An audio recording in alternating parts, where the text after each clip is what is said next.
The French state and its Muslim citizens have long had a tense relationship.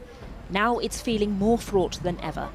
At an estimated 5 million people, the country is home to the largest population of Muslims in Western Europe. The government believes that population needs freeing from extremism. It's seeking to introduce a law which would extend a ban on headscarves, regulate mosques, restrict homeschooling and clamp down on polygamy. But many French Muslims, already feeling marginalised, say they're now being further targeted. Il y a des discriminations, à savoir que sous prétexte de laïcité, le voile va être interdit par exemple pour les sorties scolaires où on ne peut pas travailler forcément avec, dans le public. Le problème d'être musulman en France, c'est plus par rapport à ce que les médias disent, les politiciens. Et c'est cette espèce de racisme aussi qui est instauré par rapport à tout ça. Les gens deviennent méfiants par rapport aux musulmans. Alors qu'en France, le combat de Macron quand il est venu au pouvoir, c'était sur les violences conjugales. Et il n'a rien fait pour les violences conjugales et là il est en train de stigmatiser les musulmans donc sur la polygamie, alors qu'il y a très peu d'hommes polygames.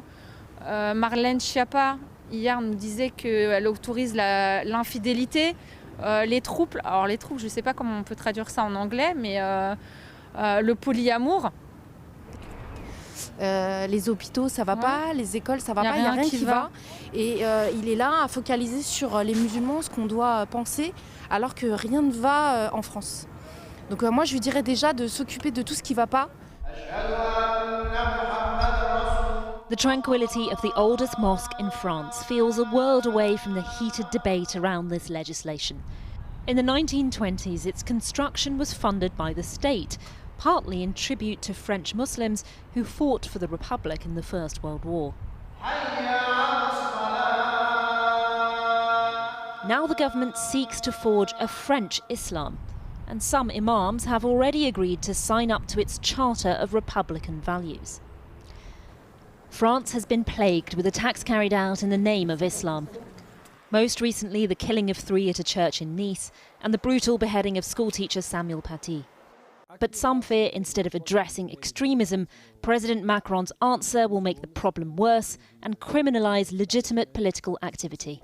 President Macron and his ministers have been clear that this is not about targeting Muslims, it's about targeting extremists. This is a political war against Islam and Muslims. First, how do you fight terrorism by, cracking down on Muslim organizations when, for example, the person who beheaded Samuel Paty had been reported multiple times, most of the time by Muslims themselves. The government speaks of radical Islam, Islamism, Islamist separatism.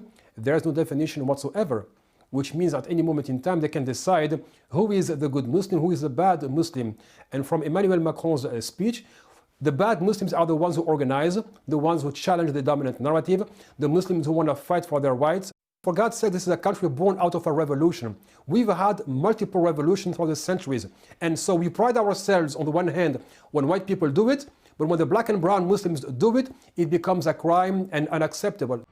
France then finds itself in contradiction. A secular country apparently seeking to define the limits of religious practice for a minority. A republic proudly claiming liberty for all while shutting down anti-racist and grassroots Muslim organisations. Some accuse President Macron of aping far-right rhetoric to court conservative voters.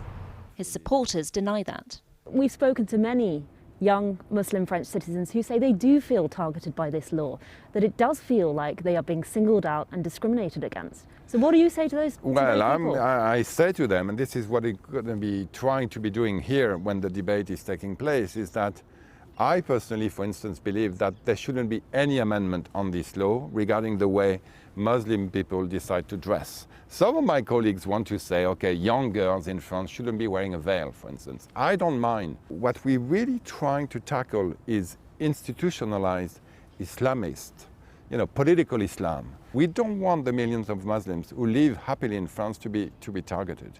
But one of the things that people admire about the French around the world is those republican, revolutionary values, the way the French politically organise. It does seem, though, that you're denying that right to your Muslim citizens. And we certainly don't want to do so, but I'm very sensitive to what you just said. A more conciliatory tone than many other French politicians have adopted on the issue. The legislation will be debated at the National Assembly in January. Whatever is decided then could have a huge impact on future generations of French Muslims.